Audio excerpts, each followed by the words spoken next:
دیمن ناوا گرکن سنتر باجر آکره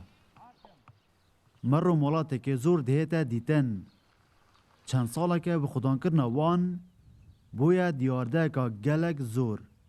بشکل ولاتی و جنگ پاریس بیزار بونه لوی دیارده چونکه نخوشی لی پیدا بونه و داروبار و کسکاتی دخون افنده مصدر اسعاجیه چی کری؟ اوش لوزیه اف دیارده روزانه ام بینین کلستر جاده گشتی گلات خون اکود بچن کسکاتیت خون سیمای باجری تک دیدن پیسیاتی بلافت کن اسعاجی خلکید کن زاروک ترسنت ناف مالان دا اف دیارده اولی هاتی یعنی ات کنترول دا در کفتی پید ویا لعنت پیوندی دار زور جدی بن و سزای تند بوان کسات داد من اوید کوی کارید کن هرچند گلک جاران اف دیارده هاتیه بحث کرن سوزا چاره کرنا ویجی هاتیه دان لیتانو که لجه ریگری لی بهتا کرن زیده تر بویا سروک باجروانی آکرت بیجید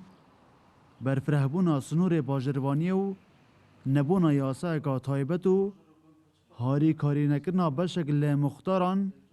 اگر این سرکین و دیارده نه که اوجی لی بیزار بوینه اف تاخه اگر بشین تاریکار بن نوا بدن ما اوین خانی خودان کنده بشین رکارن یاسایی ور بگرین یا دیش ما دیگل دوردار